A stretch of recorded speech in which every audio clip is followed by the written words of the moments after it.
Hello, hi, and greetings everyone. This is Dilip. Welcome back once again for another session. I think you all had a good break yesterday, so that we're going to start with today's session. If you guys are there, you can give a thumbs up or you can say something so that we can move on to today's session. Can you hear me? Can you see me properly? Yes, Pranavi, good morning.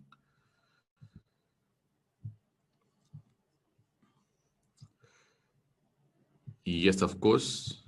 Welcome back. Yes, Ashwin. Good morning. Cool. And great. So I think we can go to today's session without wasting much time. Today, my idea is to take you into surprise. I think I can finish cardiology in the morning session, and afternoon, if possible, I can go on to another important topic like neurology maybe. So I'm planning like that. So let us see. So what can be done? Because these two are the most important as far as the medicine is concerned. So I'm planning to shift to neurology maybe in the afternoon. Let us see. So let us get the poll done from everyone so that we can discuss on what to be done in the afternoon. So I think there are a few topics which are left, as I've told you in the previous session. The first one is, of course, going to be the hypertension. So that's what I'm going to start with today. Even though hypertension can be discussed in the nephrology section also, but whatever it is, even cardiology, you can talk about hypertension because the ACC-AHA is the one that gives the guidelines with regards to the hypertension. So whatever I'm going to say in this particular lecture will be totally based on the ACC-AHA 2017 and 19 updates. So based on that only, I'm going to say the values and all the numbers, because there is another confusing entity called JNC8, which we generally don't follow that much right now. But even though it is useful and it gave some useful insights back in 2013, but in 2017, ACC-AHA updated the guidelines based on certain phenomenon and pattern that we really observe in the common population. So let us see how ACC-AHA has classified. So first, they have classified under 4 categories. They have told people who have a normal BP, and the definition for them is having a systolic blood pressure of less than 120 and having a diastolic blood pressure of less than 80. If both are satisfied, the BP is less than 120/80, then you can call it as a normal blood pressure. Then there are a group of people who have something called elevated blood pressure. In these people, the diastolic blood pressure will still be less than 80, but the systolic blood pressure can be approximately around 120 to 129. So here the only thing is they'll have a little elevation of the systolic blood pressure, and this group of people were called as elevated blood pressure. And we have something called a stage 1 hypertension. Stage 1 hypertension. So where systolic blood pressure tends to be in the range of 130 to 139, and the diastolic blood pressure tends to be in the range of 80 to 89. So they called it as stage 1 hypertension. And then comes the stage 2 hypertension.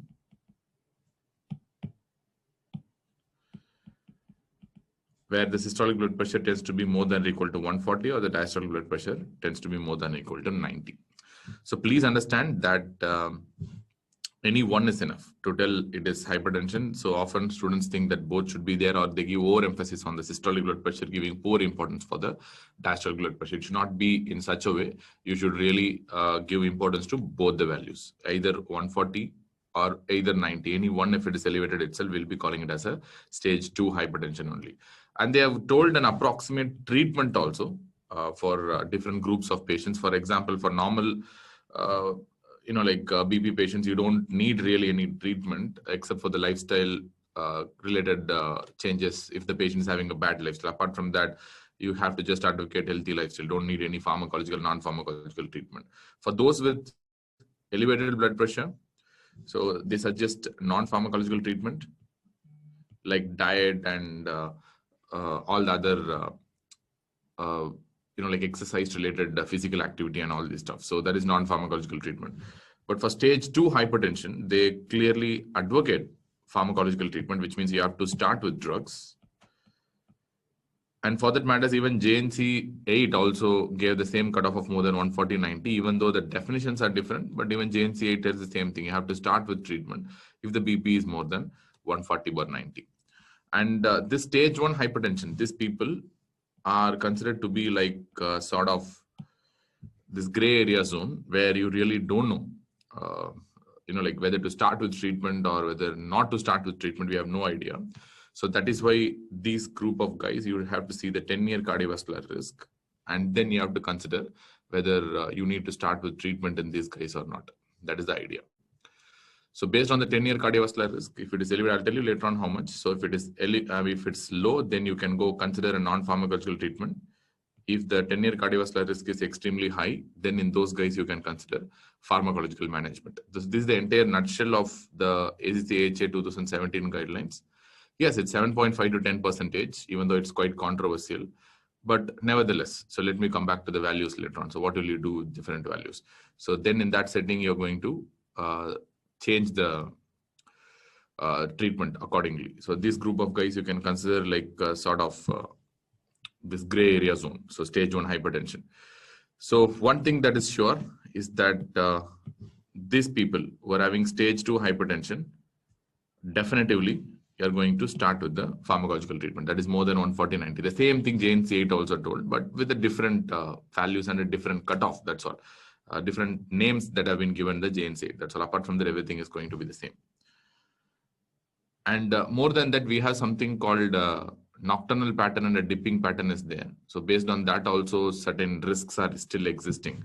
So there is an entity called a nocturnal hypertension.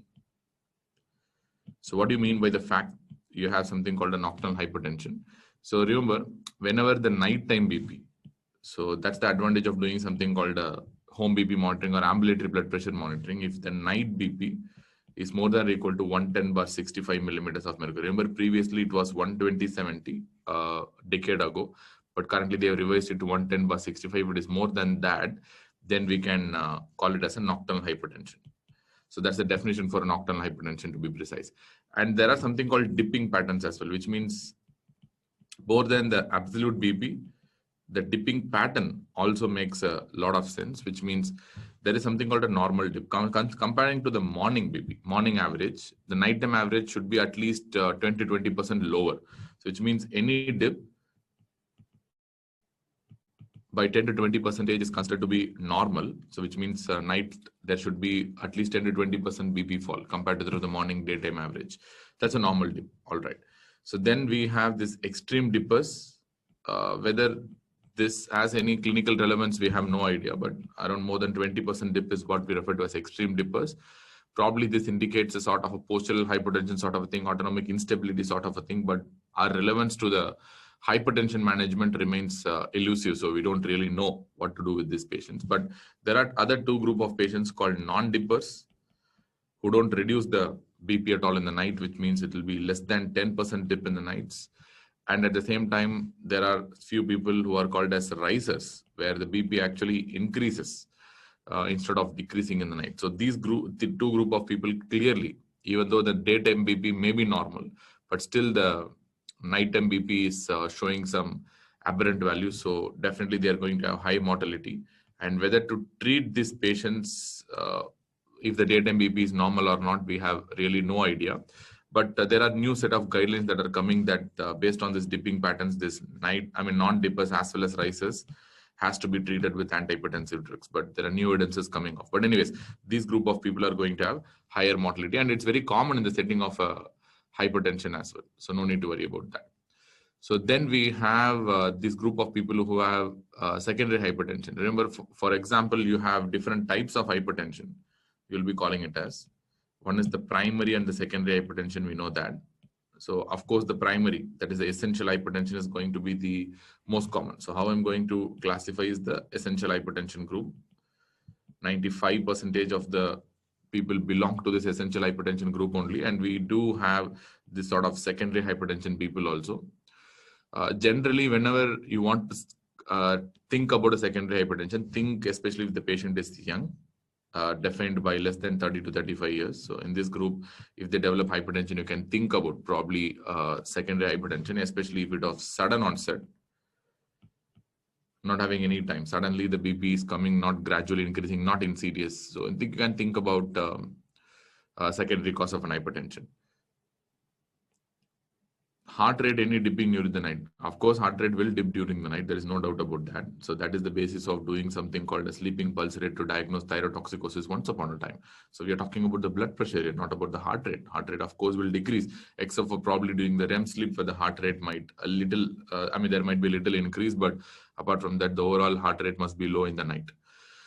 So young, if the patient is having sudden onset, especially presentation with end organ damage, which means previously they are not known to have end organ damage, but if they present with end organ damage, like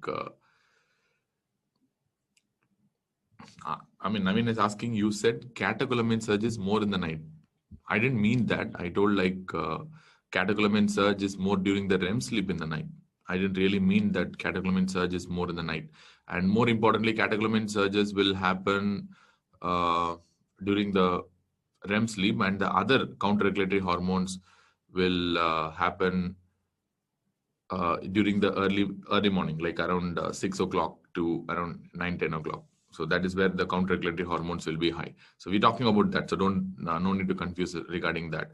Anyways, if they present with the end organ damage, so then you can probably think about having a secondary hypertension, or if the patient is having a severe and refractory hypertension. Severe and refractory hypertension, especially if the patient is young, you generally think about a secondary hypertension. But anyways, essential hypertension is going to be the most common. Usual onset is variable, but generally happens around 25 to 60 years. So this is the usual onset of essential hypertension. Beyond 60 years, new onset hypertension, yes, but usually it will not be an essential type. Sometimes it can be secondary also, and most of the time they end up with something called the isolated systolic hypertension. So that's what happens in very elderly people. But as far as essential hypertension is concerned, it's very common in the 25 to 60 years age group. And we don't know idiopathic. Its mechanism is not very elusive and it's very clear. So we don't know the mechanism really. So that's why it's actually called as a essential hypertension. Probably a lot of genetic factors are there in this, because many of the guys who have essential hypertension do have some family history. And at the same time, there are some environmental factors also involved in that, like taking a high salt diet, like probably that could, and low potassium diet could play a little bit of role, but nevertheless, your environmental factors are really, really important. And whenever your age increases, your arterial compliance decreases. Even that plays a role in causing the hypertension. But what you have to understand is it's multimodal, and it's not like a single thing is going to cause essential hypertension. And you have a lot of forms of monogenic forms of hypertension, which we'll be discussing in nephrology. Like, for example, Liddle syndrome is there. Many monogenic forms of hypertension are there, even though they are going to look interesting for you, but really for practice as well as for exams, they're not going to be that important. Okay. Ranak is asking, even resistant hypertension will mostly be secondary, right? It's not like that. Primary hypertension also can be resistant over a period of time, and depends. So whenever you are encountering a refractory or resistant hypertension, you think more of a secondary hypertension. So one of the reasons to evaluate for secondary hypertension is when you have a refractory or resistant hypertension. As simple as that. Apart from that, it's not like only secondary hypertension will have refractory or resistant type. No, even essential hypertension can be refractory or resistant. Yeah, refractory hypertension definition we have not yet seen. So you need some patience. We are going to discuss after some time. Okay. So what are the secondary causes? That's what we're going to talk about now. Secondary cause of hypertension. So we can divide into renal, endocrine, and other causes or miscellaneous causes. As far as the renal causes are concerned, so first we talk about the renal causes. As far as the renal causes are concerned, we can think about renal parenchymal causes. So very common really. In fact, like 3 to 4% of the hypertension will have some form of renal parenchymal disease.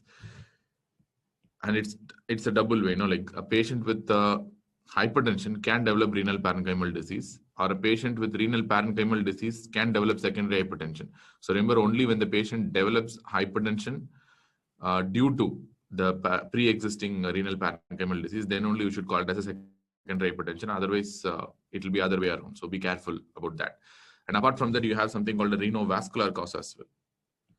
So if the renal vessels are having some issues, then you can develop renovascular hypertension in that setting. So as far as the parenchymal causes are concerned, usually your diabetes mellitus will be a very important factor because it results in diabetic kidney disease. The moment you develop diabetic kidney disease, you will be at a high risk of developing hypertension as well. So that's something called Mogensen classification staging system is there with regards to diabetic nephropathy. There, if you see in the stage 3, where they start developing this kind of microalbuminuria, during that time your BP starts rising. So in that curve, so diabetic kidney disease, the moment the albuminuria starts, your hypertension risk is also very high, even if you have not had hypertension in the past. So anyways, diabetes mellitus is very important nevertheless. And polycystic kidney disease, one of the very, very important disorders, ADPKD, because this cysts tend to compress the small microvasculature, and probably that is thought to be RAS-mediated hypertension because of hypoperfusion to a lot of glomerulus. And of course, you can get in chronic glomerulonephritis or any form of acute glomerulonephritis can produce hypertension. So these are the examples. And what are the workup that you can do in this setting in parenchymal causes? You can look for the urine protein. Especially in this setting, I'll be looking for the albumin creatinine ratio or protein creatinine ratio, where I can find out the albuminuria that is going on, which is having a high risk of development of hypertension. Then you can also look for the GFR, because I need to know the real CKD staging. So based on the GFR, you have 5 types of 5 different classification of stages of CKD, which you'll be seeing in the nephrology section. And what are the renovascular causes? Renovascular causes, rare, only 1 to 2%. In that, atherosclerosis is going to be the most common. Almost in this 90% of the renovascular conditions will be due to atherosclerosis. And you have something called a fibromuscular dysplasia, where you get this situation in younger patients. For example, atherosclerosis usually will be middle-aged and old in general, whereas fibromuscular dysplasia tend to be younger. Only 5 to 10% of this renovascular causes will be fibromuscular dysplasia. Very rarely it can be due to vasculitis. For example, very common vasculitis that you need to discuss is about the polyarteritis nodosa pan, which can cause the renal microaneurysms and renal vessel involvement. And the scleroderma, especially in the setting of a scleroderma renal crisis, in the setting of diffuse scleroderma, we'll be discussing about that as well. So anyways, nevertheless, these are going to be the causes of renovascular hypertension. And if you take the diagnostic workup, this renovascular hypertension and fibromuscular dysplasia will behave a little different when you do an angiography. Suppose if you have the aorta and you have the renal vessels like this. So if you take, this is the renal artery and this is the aorta. Where the obstruction is going to be there is also going to matter a lot, because that will tell you a very big clue. For example, if your obstruction is at the bifurcation point, if your stenosis, I'm not telling obstruction really, I have to give a correct terminology. Stenosis is at the bifurcation point, that is in the proximal 1/3 of the renal vessel. So usually it goes towards atherosclerosis. On the other hand, if the obstruction is at the middle 1/3, so if it's going to be at the middle 1/3 in the renal angiogram, then usually it goes towards a fibromuscular dysplasia. Clear? So middle 1/3, usually they will have that characteristic string of beads appearance, or otherwise called as bead sign, which you'll be very aware of because it's a very common thing that you see in the radiology questions. It's one of the, considered as one of the one-liners in the past. So you might be needing to know about that particular aspect as well. Middle 1/3, string of beads appearance. So that's seen in the younger individuals. So we did know about the secondary renal causes. So workup, of course, in this setting, I'm going to do some form of angiography. I can do either a CT angiography or I can do an MR angiography. Currently, the invasive angiographies are not really that much useful because they are going to only increase the complication rate. But the CT angiography or MR angiography is going to be better. But especially if you want to know about this atherosclerosis related renovascular disease, MR angiography seems to be much, much better, where the sensitivity and specificity exceed 95%. They are very, very good. But for fibromuscular dysplasia, MR angiography appears to be a little less sensitive. The only gold standard for all these types of renal vascular disease is invasive angiography only. But currently, we don't do it unnecessarily. Apart from that, you can do an alternative, the Doppler ultrasound also, where you can see the stenosis and the velocity changes in Doppler is very well appreciated. So, you know, whenever the stenosis happens in a certain area, this is a simple Bernoulli effect. Suppose if you have a stenosis, the blood is flowing in this particular area and you get a stenosis, what happens after this? The flow becomes turbulent, all right, but what really happens? What are the effects of the stenosis on the velocity and as well as the pressure? So what will happen? That's a simple Bernoulli's principle, isn't it? That is based on law of conservation of momentum. I'm talking about here because I don't want to see at the stenosis site. Post-stenotic site is the most important. So what happens? In the post-stenotic site, of course, the velocity will increase, and what will happen to the pressure? Velocity will increase, and what will happen to the pressure? Pressure, of course, decreases. This is very, very important point. So this is what we are going to look in the Doppler. This velocity change and the pressure change. Velocity, of course, will increase beyond the stenosis, and there will be a dramatic pressure drop. This pressure drop is the reason for hypoperfusion to that particular area. Whenever there is a stenosis, you get a low perfusion. So that's because of the pressure drop. That's what we call it as a low perfusion. So this is what we are going to look at in a Doppler, wherever may be the area of stenosis. Even if you take a peripheral vascular disease, you're going to look for the same. Even if it's a renal artery stenosis, you're going to look for the same. So there's no much difference in that. And there will be something called, most of the times, because the pressure here is low, you might actually encounter a kind of, like post-stenotic dilatation. So that is important in peripheral vascular disease, not in renal disease. That's called a post-stenotic dilatation. That's quite common. So these are the things I'm really going to look for, especially when I'm seeing a stenotic lesion in the arteries. So ultrasound Doppler may be okay in the setting of a renal vascular hypertension. Apart from that, I can really look for the aldosterone-renin ratio. Even that will give you a clue. So which we'll be discussing later on. What do you mean by aldosterone-renin ratio and how it is useful in the setting of a renal vascular hypertension? Fine, because renal vascular hypertension is an example of a secondary RAS activation. Clear? There will be activation of renin and angiotensin because of low perfusion. Because you know that this constriction of the renal vessel results in low perfusion. This low perfusion is going to activate the RAS, which means they're going to activate renin and they're going to activate aldosterone.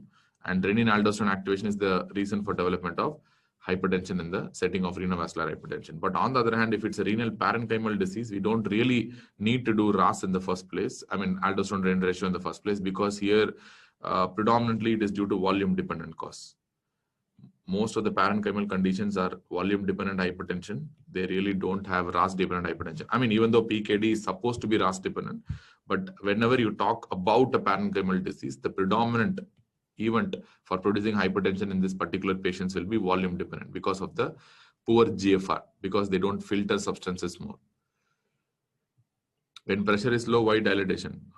That is because this, I mean, we are comparing relatively.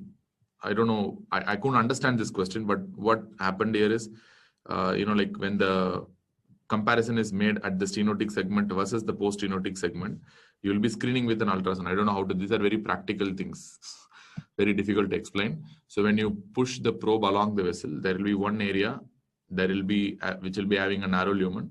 Immediately when you take the probe, when you keep moving the probe, after the stenotic area, suddenly there will appear a dilatation kind of a structure. It is like a relative thing only. When you compare this area with this area, there will be a relative dilatation on going beyond the stenotic area. So that is what we refer to as post-stenotic dilatation. I don't know how to explain that. That's what we commonly refer to as post-stenotic dilatation in a routine ultrasound Doppler. Hope you get it. It's all relative to the comparing to the stenotic area. So apart from that, you have other causes of secondary hypertension, like you have a lot of endocrine causes of secondary hypertension. As far as the endocrine causes are concerned, you have hyperaldosteronism, like This is supposed to be the most common cause of secondary hypertension in some parts of the world, but remember, still the most common causes are absolutely controversial. According to ACCHA statement, this is supposed to be the most common cause of secondary hypertension, but that is more involving the Western population. But in Indian population, the parenchymal disease is going to be the most common. Please understand that, renal parenchymal disease. As far as then Western countries are concerned, hyperaldosteronism is supposed to be the most common cause of secondary hypertension. But nevertheless, you know what's going to happen in hyperaldosteronism? You will be encountering hypokalemia, and you'll be having metabolic alkalosis. In fact, even other conditions of secondary hyperaldosteronism like renovascular hypertension can also have hypokalemia with metabolic alkalosis. But here we are talking about a primary hyperaldosteronism where the adrenals are trying to secrete more aldosterone without any background stimulus. That's what we refer to as a primary hyperaldosteronism. If the reason is adenoma causing primary hyperaldosteronism, we know that will be called as something called as a CON syndrome, CON. If it's not due to an adenoma, if you have only primary hyperaldosteronism, but there is no background adenoma, that should not be called as CON syndrome. You should be very clear about that. And apart from that, there can be Cushing syndrome also, which can also produce a very similar picture, because we know that in Cushing syndrome, the cortisol will be in excess. Excess cortisol can work on the mineralocorticoid receptors, because now too much cortisol means, because cortisol has some specificity towards the mineralocorticoid receptors as well, they can work on the mineralocorticoid receptors and they can produce a feature similar to that of a primary hyperaldosteronism in the setting of hypercortisolemia. They can cause hypokalemia and metabolic alkalosis as well. And you can get pheochromocytoma, which will be discussed subsequently in endocrine section, where pheochromocytoma, we know the classic presentation of paroxysmal hypertension, headache, sweating, and all these things, that is called a pheocrisis. And very rarely mixed edema can cause hypertension, and most often mixed edema will produce a diastolic hypertension rather than a systolic hypertension. And hyperthyroidism can also cause hypertension.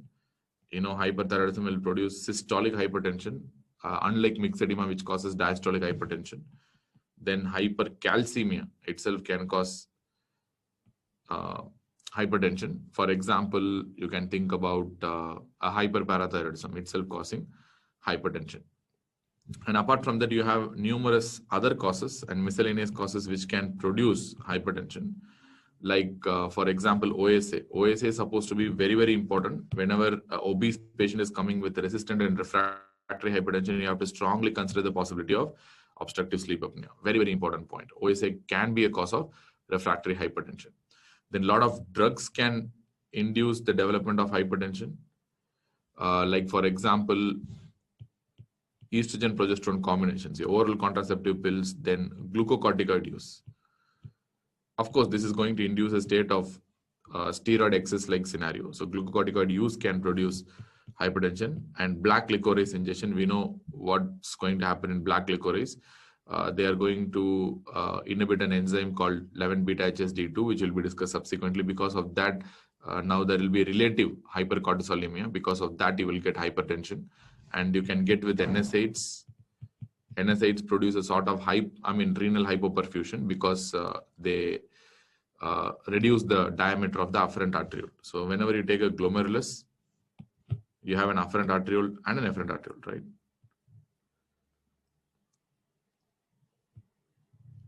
Clear? So whenever you talk about a glomerulus, you have a afferent arteriole and a efferent arteriole. The afferent arteriole is primarily controlled by something called your prostacyclins, PGI2.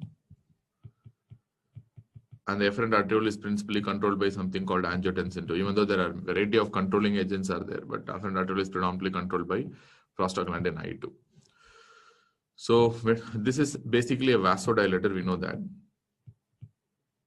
And basically AT2 is a vasoconstrictor. So that's the basic action. So whenever NSAIDs block the PGI2, your vasodilatation will not happen properly, which means the afferent arteriole will go for vasoconstriction, and that will reduce the renal perfusion.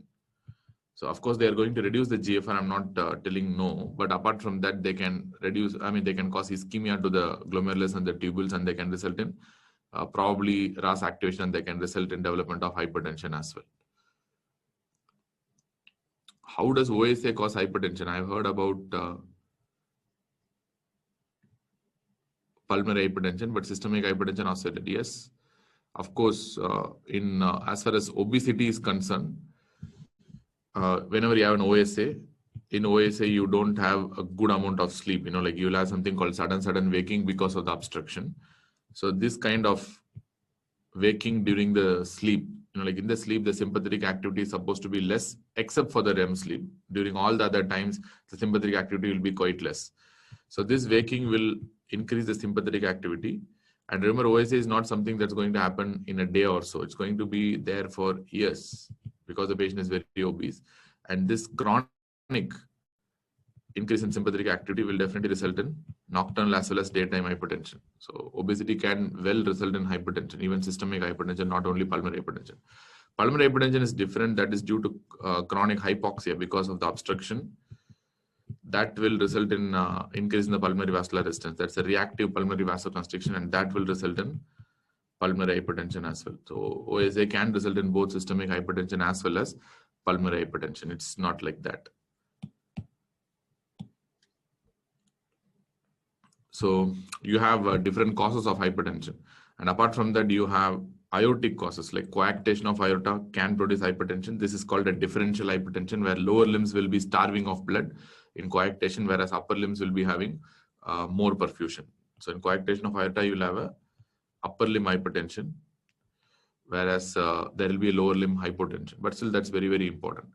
And polycythemia can cause hypertension. That is because of the increased hematocrit and the increased viscosity of the blood. Polycythemia can produce hypertension also.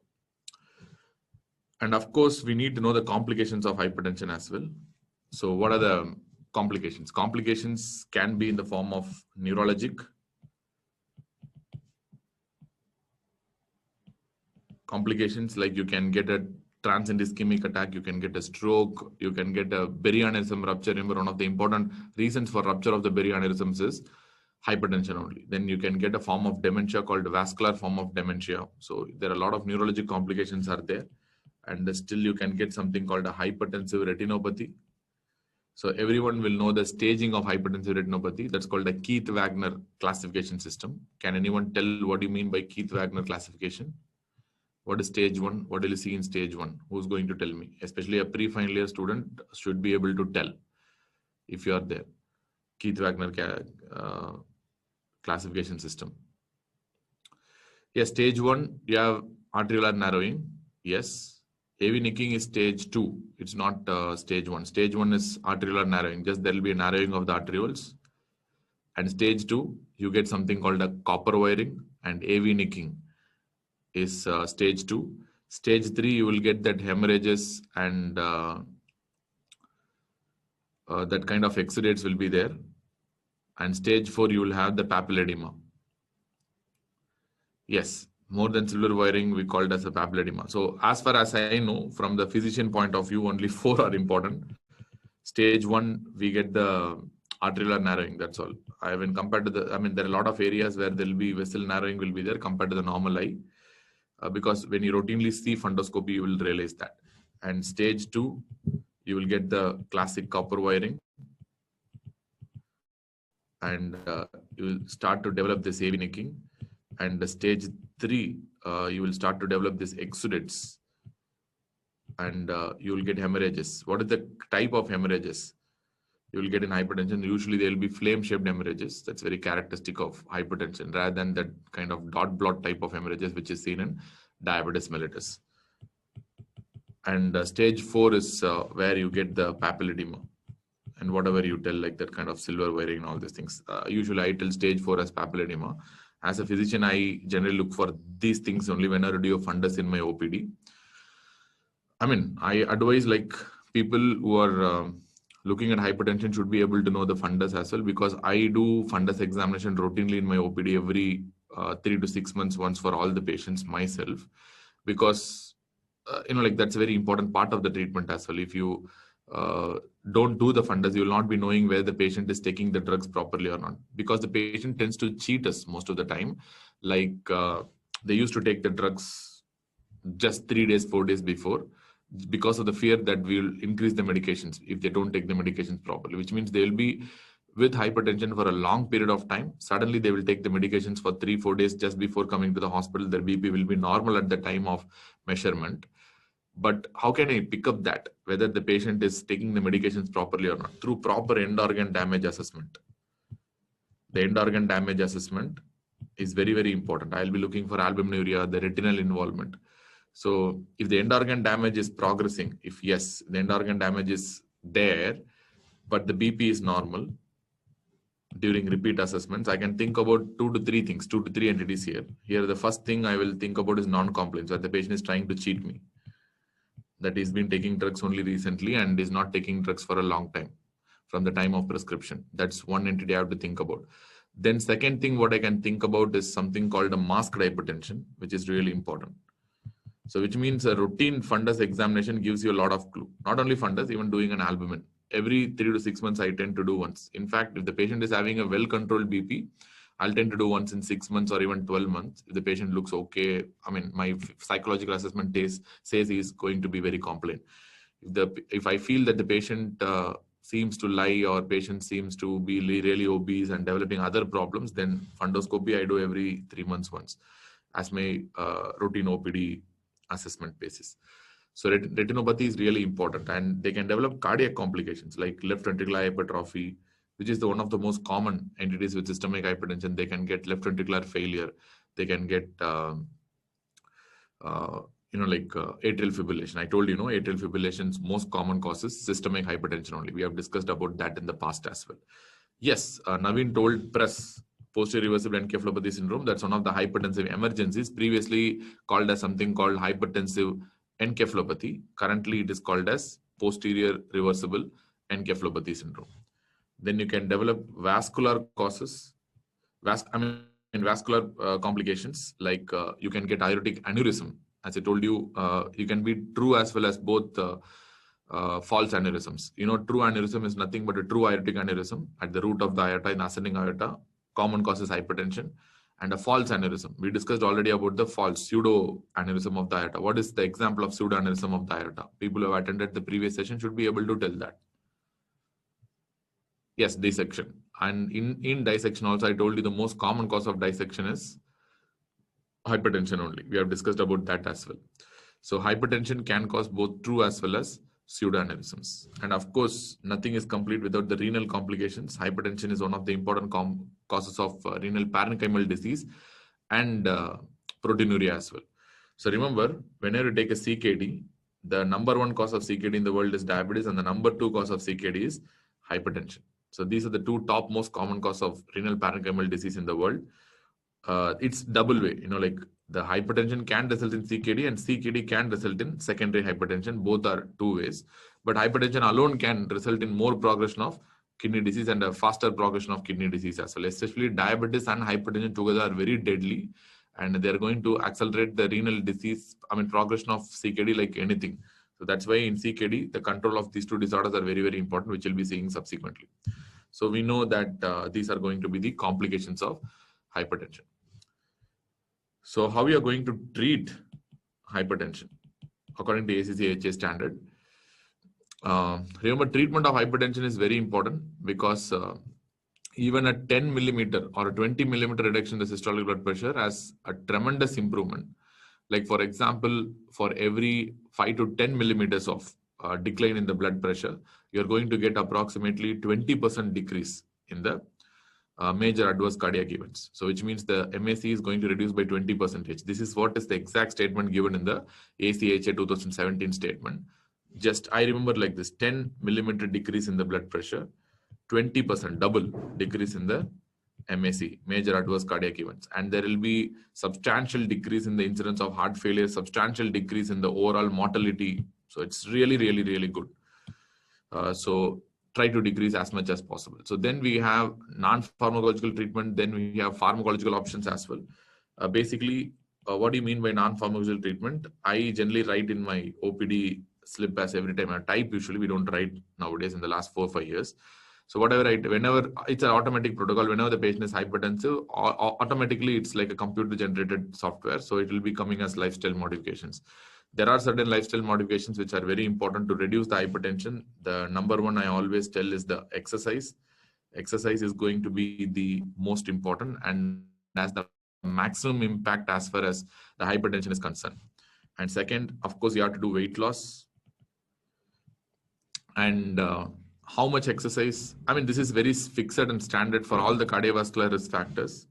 90 to 120 minutes of exercise. 90 to 120 or 150 minutes of exercise per week is minimum. I mean, I'm not telling you should not do only up to 150 minutes. The guidelines are very clear. The more you exercise, the more benefit you're going to get. Even if you do up to 300 minutes per week, I don't have a problem. The benefit is going to increase only. It's not going to decrease. If you do 1,000 minutes per week also, I don't have a problem. It's your wish. You can be a freak and you can keep on exercising. All these things are having actually benefit only. So minimum is what the recommendation, 90 to 150 minutes per week. Maximum you can do up to 500, 600, and the benefit is only going to keep on increasing from that point. And weight loss, typically you have to maintain the BMI in the range of less than 25. So that is the basic idea of this weight loss. And even 5% of weight loss will have a substantial effect on the, like blood pressure. For example, for every 1 kilogram weight loss, you're going to reduce the systolic blood pressure by 1 millimeters of mercury. For 10 kilogram weight loss, you will be achieving 10 millimeters of mercury. And beyond 10 millimeters of mercury, it's difficult to achieve with weight loss alone. So up to 10 you can achieve, but beyond that it's not really possible. Then your diet is really important. We call this type of diet as DASH diet. That's called the dietary approaches to stop hypertension. That's what the expansion of DASH. So as per the DASH diet, you have to take low sodium. Low sodium in the sense it should be less than 1.5 grams per day. The overall salt, the table salt that you take should be less than 4 grams per day. And you can increase the potassium intake. So this is what we refer to as a low sodium, high potassium intake, which can be approximately 3.5 to 5 grams per day. You can remember the normal value of serum potassium. Serum potassium normal value is 3.5 to 5. So the potassium in the diet also should be around 3.5 to 5, even though the units are completely different. Just for the understanding purpose, I'm telling that. And at the same time, all the patients should stop smoking, because smoking is a very important risk factor for progression of hypertension. So you should stop smoking at any cost, never smoke. And at the same time, you have to limit alcohol. How much alcohol to take is again given as a standard. This is standard for liver disease also. This is a standard for patients who are having hypertension or diabetes as well. This is a standard amount of alcohol that you have that it's approved to take per day. That is less than 2 drinks per day. Or I can write as up to 2 drinks per day in men and up to 1 drink per day in women. So this is the recommended alcohol. So what is the definition of drinks? We'll see later on in liver when you're talking about an alcoholic liver disease. So up to 2 drinks per day is allowed in men, and up to 1 drink per day is allowed in women. So, I mean, this alcohol is a quite controversial entity, because moderate amount of alcohol intake is supposed to be beneficial according to some studies. Only higher amounts of alcohol intake is deleterious. But whether the patient will be continuing to take moderate amounts of alcohol is the question. For example, there are a lot of psychological issues will come here, where the patient will go for some sort of like day-to-day life stresses. Like maybe you might be failing in exams, or you might be failing in your relationship, or some kind of stressful scenarios happen. Automatically, the patient seek some other, like your satisfying issues like alcohol. So in that setting, if your alcohol intake is increased, then these patients suffer a serious problem in reducing their alcohol intake after that. So that's why whether to recommend alcohol to the patients or not is a big question. And a lot of psychological questionnaires have been evolving to suggest whether this patient can take alcohol or not, but still they're not practical right now. And whether to suggest alcohol or not, no, you don't suggest them to take alcohol. But if the patient is already taking alcohol, ask them to limit alcohol intake. That is the idea as of now. But we really don't suggest alcohol. We have not gone to that situation yet. But even though many studies have proven the benefits of alcohol, especially in the European population, alcohol, especially in taking limited amounts, has proven to be beneficial for the cardiac disease. And we have pharmacological options. We know when to treat pharmacologically. Pharmacological options include a lot of drugs. We have a lot of first-line drugs, and we have a lot of second-line drugs, which are considered as other options. For example, we have the ACE inhibitors and the angiotensin receptor blockers. For God's sake, I told you never add both these together. It should be only one. Any one only should be given, either ACE inhibitors or angiotensin receptor blockers. Then we have the calcium channel blockers, especially the dihydropyridine calcium channel blockers like amlodipine, nifedipine. Then now new congeners are there like cilnidipine. So many drugs are coming off, and benidipine is also there, which is the newest one. Then we have the thiazide group of drugs. These are considered to be the basic first-line drugs, and what to add at what place depends. So the current ACHA standard does not give any standard drug of choice that this is the first drug that you have to start.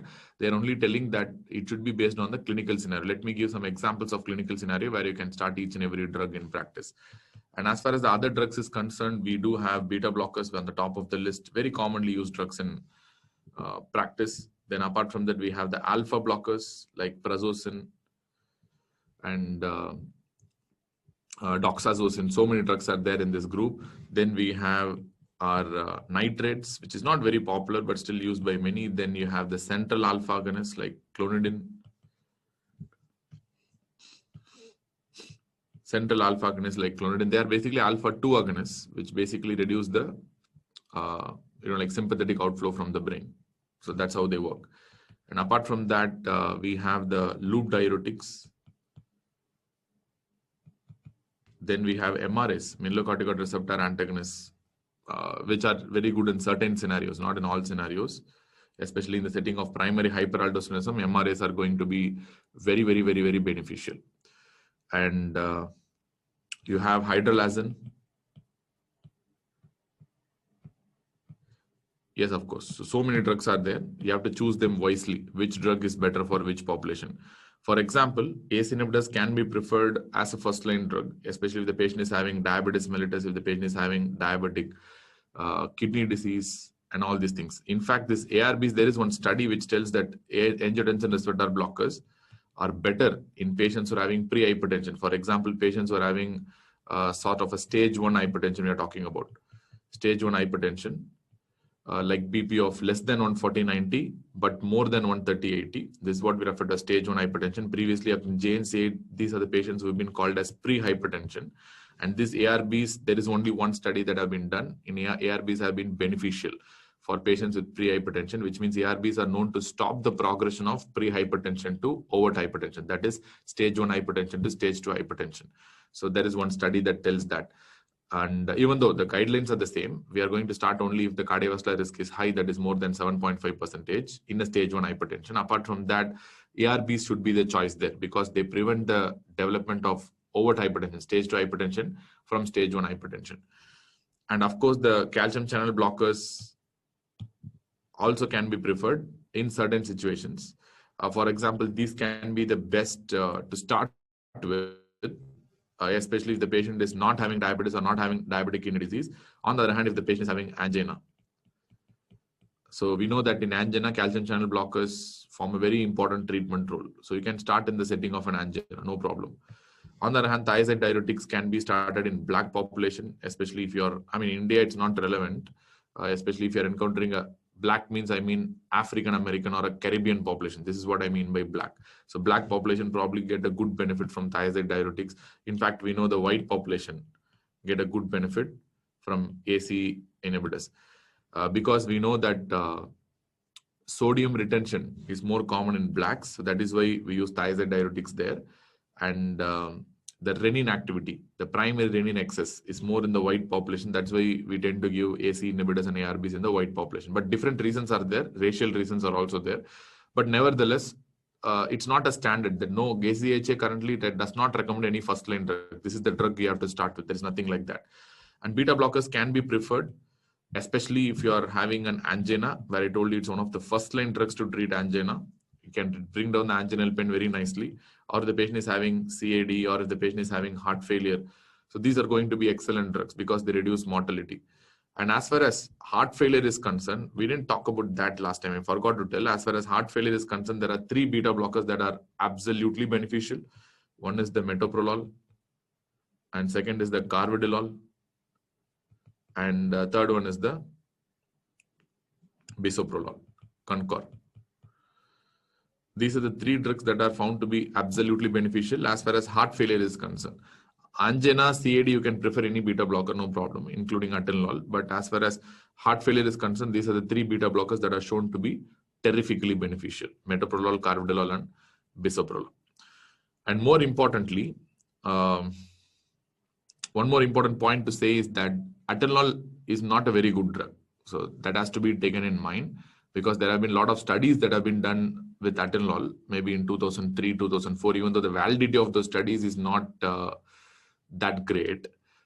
But that's a very important thing. So where some studies have proven that atenolol increase mortality, and beta blocker should not be started as a first-line therapy in hypertension. That's what the 2003-2004 NEJM articles told, and later on we came to know that majority of the trials done in 2003-2004 actually included atenolol in their study. So later on they found out it's a problem of atenolol and it's not a problem of other beta blockers. So right now the beta blocker use as a first line therapy is still controversial, but still if you have certain indications to start with, you can really start beta blockers, but consider not starting with atenolol to start with. I mean, anyway, that's a small note, even though that doesn't have any clear backup evidence for that statement, but still, that's one of my practice advices. Don't start with atenolol to start with, or don't use atenolol as much as possible, because certain studies have told a little higher mortality with atenolol. And what about alpha blockers? Alpha blockers can be good probably if you're dealing with a pheochromocytoma. We know that, especially the phenoxybenzamin, you're considered to be the pharmacological drug of choice for pheochromocytoma treatment. Or if the patient is having a benign prostatic hypertrophy, I'll be preferring alpha blocker in that setting. So nitrates can also act as a good drug in the setting of probably if the patient is having angina. And especially this hydralazine and nitrate combination I can use in the setting of a heart failure also. We know that it's one of the good drugs in heart failure. Then loop diuretics can be preferred, especially if the patient has volume overload state and developing hypertension as well, like in CKD, heart failure. If they have volume overload state, loop diuretics can reduce the BP to some extent. And central alpha agonists, we have this clonidine and all these drugs. Most of the time, the central alpha agonists are reserved for resistant hypertension. We don't use it in day-to-day practice, but anyways, they might be useful. And mineralocorticoid receptor agonists like spironolactone, antagonists like spironolactone can be used in the setting of probably a primary hyperaldosteronism, or probably I can use in the setting of a heart failure also, where it's going to be very beneficial, MRS. So depends, like for example, what is the table, whatever I've written till now, what is it telling you is the fact that you have to start based on the patient profile, not just based on blindly this is the first line drug or this is the second line drug. Choose the right drug for the right patient. That is the current consensus about the new ACCHA guideline. And what they're trying to tell is you need to start with a single pill combination therapy. So that is the best choice right now. Any patient who are started with antihypertensive medication, you have to start with something called a single pill combination therapy. So that is why majority of the pharmacological drug companies are actually doing double combination. Like you hear a drug, I don't want to market any drug, but you have Telma AM, Telmikind AM. So you have the Telmisartan and amlodipine, and Telma H is there. So why they do this kind of thing is because the ESC 2018 guidelines have clearly advocated single pill combination. So what they have found out in the trials is the fact that this single pill combination reduces the dropouts, number one, and the compliance is actually quite high, which means the number of pills that you need to take with a single drug is more. When you give a combination therapy, you need to take only 1 or 2 pills per day, which is much, much better from the patient side. The patient's compliance is high and the dropouts is also very less. So that's what they found out. So because this is something you're going to take for a long time, that's why. And one student is asking if patient has no comorbidities, then which drug? It's your wish. ACHA is very clear and they're not going to interfere in your practice. It's absolutely your wish. There's no doubt about that. You can start whatever drug you want. It's your wish. Thanks for your feedback.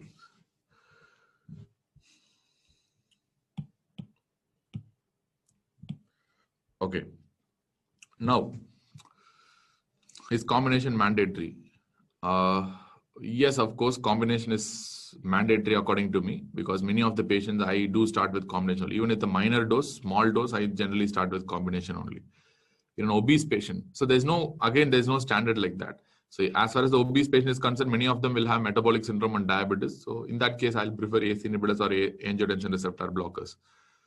What drug I prefer is what Ishan is asking. I prefer, because many of the patients who come to me are basically obese hypertensives, and they will have some form of metabolic syndrome or they'll have some form of diabetes. So I generally start with the combination of CCBs and angiotensin converting enzyme inhibitors. Like my favorite combination is telmisartan with amlodipine combination, or you can start with olmesartan with amlodipine combination also. That's fine.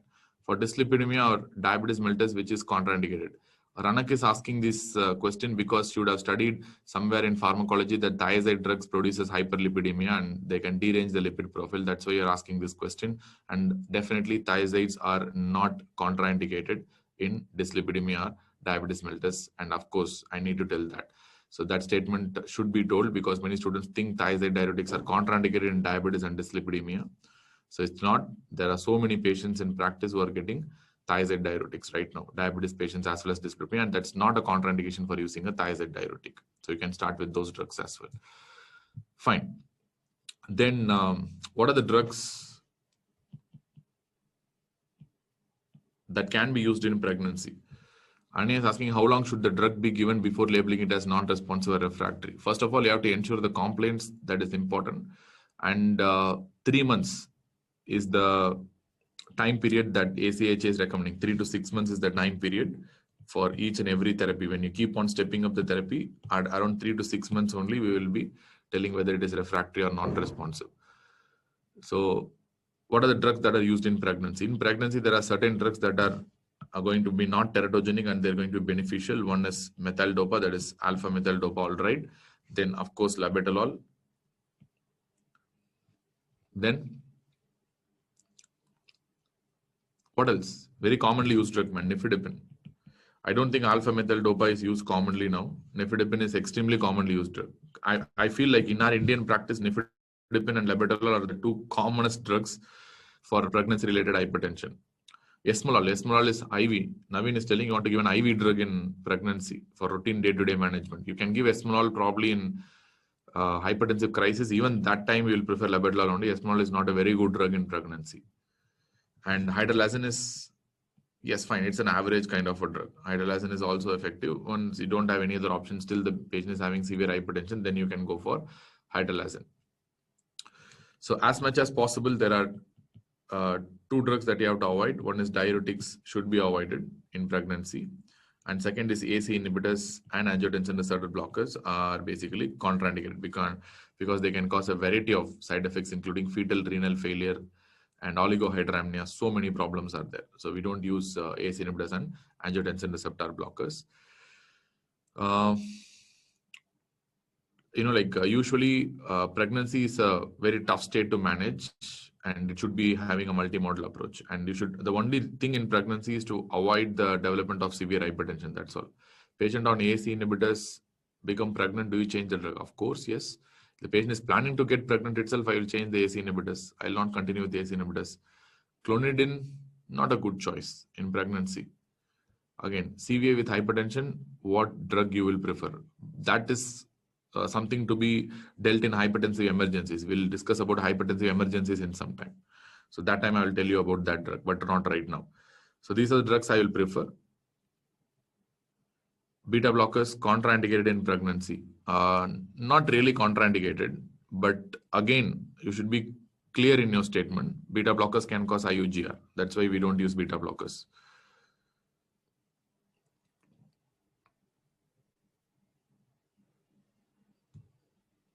I mean, again, directly you have to start with a single drug or a combination drug.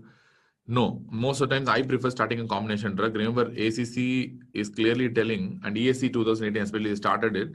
They clearly told that single pill combination therapy is actually reducing the dropouts. And for example, most of the times, as far as hypertension and diabetes is concerned, the patients don't come back. That's the one problem that we face, especially if the patient is young, around 30 years or 35 years, and they get a hypertension or a diabetes. due to variety of reasons, due to other alternative medication sort of thing. They might be going towards homeopathy or other kind of alternative medicines, and they think like, why we want to take drugs at such a young age. It's very difficult to mass educate because like these patients don't really understand that the effects of long-term effects of hypertension and diabetes. So they generally tend to drop out. The more the number of drugs you give, the more they drop out in the long run. So this kind of combination therapy is hugely advantageous in that setting, because even if they get into a resistant hypertension zone over a period of time, if they don't come back, come back to us after some 3 months or 6 months, that combination pill that they are taking will help them. Because even if they move from a controlled BP to a uncontrolled BP, this combination pill will reduce the risk of developing an uncontrolled BP. So that is the reason probably they're having a slightly reduced mortality. That is why ESC 2018 guideline is clearly telling that it's better to start with the combination therapy because of the more risk of dropouts in younger patients, and especially that 40-45 age group, because they don't really want to come to the hospital again. And they really feel like I can control my BP with exercise, I can control my BP with like other lifestyle modifications, and this kind of thinking is still there in the community. So we can't do anything about that. It's important to educate them, but at the same time, it's a problem also. That's why they are advocating that combination pill. Apart from that, it doesn't have any major advantage if the patient comes regularly to your OPD. So anyway, you're trying to shift the drug, but that's an indirect thing. So it's not a direct thing. If you keep on asking that combination or single, it depends on your patient type again. So many of the patients don't come back. So if you give a combination pill, there is a lot of chance even if they don't come back, don't monitor the BP, still the chance of becoming a severe hypertension will be much lesser compared to the patients who are taking a single drug. So that is the only advantage. Apart from that, don't keep on pondering about combination drug as any extra advantage or not. If you don't measure the BP, then that will be a good choice. If you change the drug, is there any increase in BP for short term? No, why should you have increase in BP for a short term? I don't think. If you give a correct drug, then there won't be any problem. The patient takes correctly, it won't be any problem in that. And recently, we are emphasizing on the ABPM and HBPM also. Ambulatory blood pressure monitoring and home blood pressure monitoring as well. ABPM and HBPM. Remember, ABPM and HBPM are considered to be the gold standard, not the routine mercury sphygmometer that we use. Even though ABPM is much costly compared to that of HBPM, ABPM is the best compared to that of HBPM. HBPM is that your routine electronic apparatus that you use to measure the BP in the home. Remember, there is a long-term misconception, again, that your mercury sphygmomanometer is more accurate than the electronic sphygmomanometer. It's not like that. The mercury sphygmometer uses a different process, and electronic machines use a different process. That's all. They use oscillometric method. Mercury sphygmomanometer uses the traditional Korotkoff sounds and related issues. That's all. So what we have done in the last 200 years is we are using mercury sphygmomanometer, and all the values that we use currently for hypertension is calibrated towards the mercury sphygmomanometer. That is why we consider that as the probably gold standard, like what a young student thinks, or probably that is why we think that is the best way to measure the BP. But it's not like that. The electronic sphygmomanometers are not calibrated yet. That's all.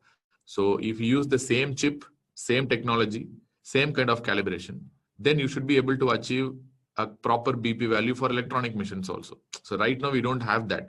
That's the only problem. But ACCHA is heavily working towards standardizing these electronic machines, where there will be like a standard. For example, if you want to use this drug, this much amount of drug should be used in this much amount of pill. We know that. Like that, they will standardize the chip that is used in electronic machine. They will standardize the calibration techniques. Once that is done, I think the future will be the electronic machines only. So we'll have a clear idea, clear data. If you use this principle, this must be the BP according to the electronic machines. So with the current set of population density that we are encountering in the hypertension OPDs, it's not really possible to measure through Korotkoff sounds. So I think ACCHA will be in the future going towards the electronic machines only with a good standardization and calibration. So that's what all we need. So there is no standard. If somebody feels like mercury is the best, that's a joke. It's not like mercury is the best. It's just because we have adapted to mercury machines and we have seen the calibration well with the mercury machines, and all the trials have been done based on the mercury machine. That's why that values are considered to be the standard. So future will be different. So take my words. So anyways, HBPM and ABPM is considered to be the gold standard. Why? Because they don't just see the, like your daytime BP, they can look for the nocturnal blood pressure also, which is really important in a hypertensive patient. And they can discuss the two important types of hypertension as well. That is called a masked hypertension versus white coat hypertension, which is really important in clinical practice. And of course, they can also tell the day-to-day fluctuations and the complaints of the patient as well. So a lot of advantages are there with ABPM and HBPM comparing to that of the the standard office measurement of the blood pressure. So in that, the most important being the masked hypertension versus white coat hypertension. That's really important. So what do you mean by masked hypertension and what do you mean by a white coat hypertension? Both are very important. So let us take the office blood pressure or probably the hospital blood pressure. This is what we call it as office BP, and we have the home BP, and finally we have the end organ damage, whether it will happen or not. So as far as the white coat hypertension is concerned, the office BP will be usually elevated, but the home BP will be generally normal, which means it is clear that these patients develop BP only in the hospital, maybe because the hospital environment, even though they feel that they do not have any kind of anxiety, it's kind of a subconscious kind of a scenario where the catecholamines and other counter-regulatory hormones will react in this scenario and they can produce an increase in the blood pressure. And end organ damage in this setting usually will not happen. So this is a very important entity because many times this will lead to over-escalation of therapy. Like the patient comes already on a hypertensive drug. When they come to the hospital, you check the BP, it's very high, 150/90 or 140/90. You think the hypertension is not controlled, you keep on increasing the drugs. So it's not about increasing the drugs. It's about the cost and unnecessary side effects of these drugs as well. That's going to be more on the patient because of the white coat hypertension. Or a patient who's not having hypertension can be diagnosed as an hypertension because of the office BP, and they can be started with drugs unnecessarily. So these are the dangers that are associated with the white coat hypertension, even though that does not cause any end organ damage. And as far as the masked hypertension is concerned, the office BP will be persistently normal and the home BP will be persistently elevated. This is a reverse of white coat hypertension. That's why it's called a reversed white coat hypertension, otherwise called as masked hypertension, where definitely these patients are going to have a end organ damage in the long run for sure. So now the important DD for masked hypertension is non-compliance, as I told you before. Here, there is a danger that you will be falsely reassured that the patient is having a controlled BP. Whenever you check the BP in the hospital, it's supposed to be normal. But these kind of patients can be easily picked up during a routine end organ damage screening. Like when you do an albuminuria, it will keep on worsening over a period of time despite having a normal blood pressure. The retinopathy will be worsening, vascular complication will be worsening, left ventricular hypertrophy will be worsening in the ECG. If the patient is already a known heart failure, your heart failure will keep on worsening and progressing rapidly. So in those settings, you can actually diagnose a masked hypertension. There is one more danger also. If the patient is a newly detected hypertensive, when sometimes you check the office BP, it will be normal. You'll be falsely reassuring them your BP is normal. You can go home. So to avoid this, only for masked hypertension and white coat hypertension, your ambulatory blood pressure monitoring is of course the gold standard because it's too costly. Especially the apparatus, certain areas may not have ABPM apparatus, so you can do HBPM, which is a relatively cheaper alternative because the machines are available for 1,500 to 2,500 rupees, different apparatus. So you can ask them to measure the BP in home itself and come back and see. And how to evaluate this home blood pressure, again, is a matter of debate. Usually we tend to take blood pressures in the morning and the evening throughout the 7 days or 1 week. Morning BP should be measured after getting up and before going, like half an hour before going to the office, which means at the time of going to the office or at the time of going to work, if you measure, it will be high only because of the, like kind of sort of stress that you encounter. And again, evening after you come to the home, it should not be measured immediately. Before going to sleep, half an hour before going to sleep is usually the best time to measure the nighttime BP. And if you want, you can add an evening time BP also. Generally, you discard the first value and the last value because the first value, when they're putting the apparatus for the first time, they might have an elevated blood pressure because of the cuff elevation kind of creates side of an anxiety. So first value and the last value will generally be discarded and the in-between values will be taken and you have to take an average of all those things. Many smart algorithms and newer machines will give the BP on their own, average BP on their own. So we have many new machines as well, which are very smart. But nevertheless, ABPM and HBPM are the way to go. in the future as well. If you want to really confirm a patient is to have hypertension, and to diagnose this kind of masked hypertension, white coat hypertension, ABPM and HPPM are the most important entities in this setting. Then we have resistant hypertension. So what do you mean by resistant hypertension? As far as resistant hypertension is concerned, the definition is important. Suppose the BP is more than 140/90, despite the patient taking 3 different drugs in the pharmacological regime, and at least one drug being a diuretic. Commonly, it will be a thiazide diuretic. At least one drug being a diuretic. Commonly a thiazide diuretic. So this is the actual definition of resistant hypertension. Or the BP can be less than 140/90, no problem. But the patient should be taking 4 drugs. Suppose the BP is less than 140/90, but you need more than or equal to 4 drugs to control.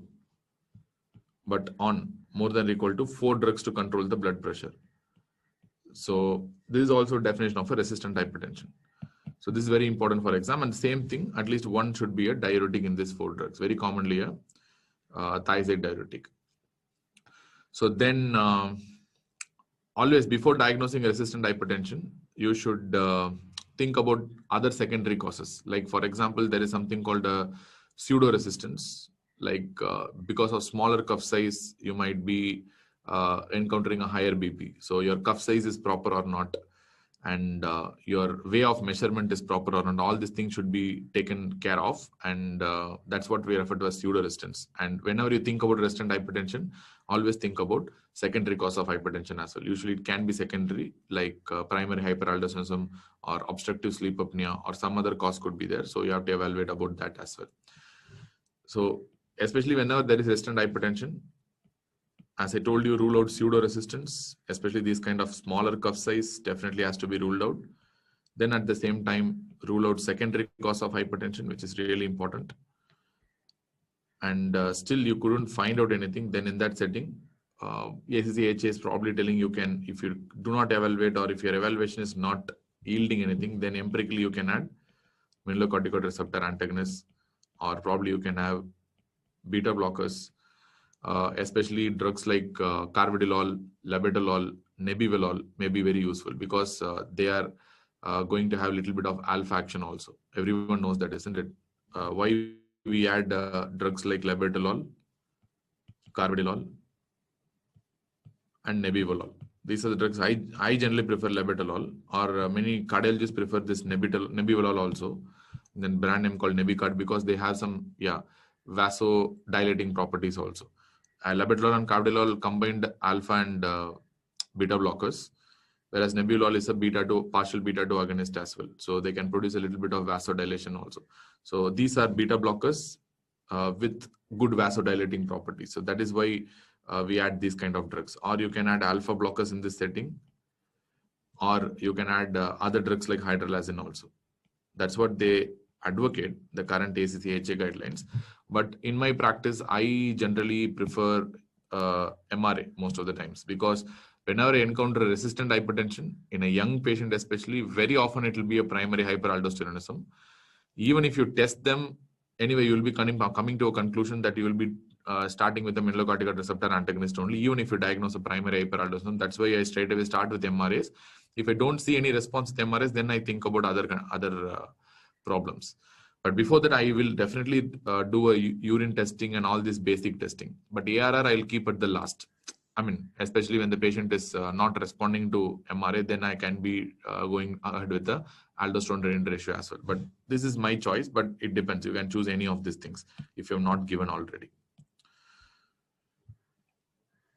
So then you have the final thing to note is the hypertensive emergency, and hypertensive urgency is there.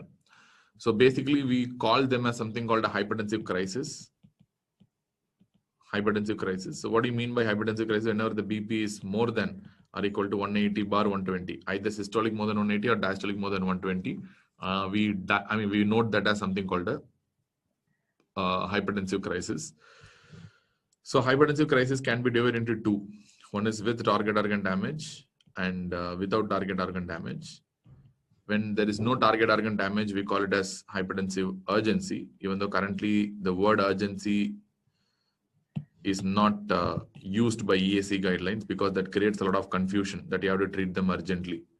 So that's called a hypertensive urgency. When there is a target organ damage, we tend to call it as hypertensive emergency.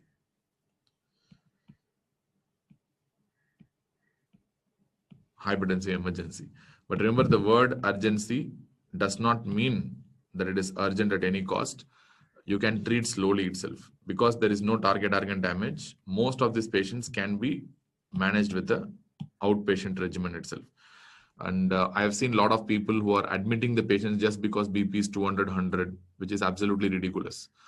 And I generally don't do that. And I generally start with some very good oral drugs. Then I ask them to be in the ER emergency for maybe half an hour just because to ensure that the BP comes down after giving that drug. Then I'll advise them to come very fast within 1 week or maybe 2 weeks. A short-term OP follow-up is more than enough.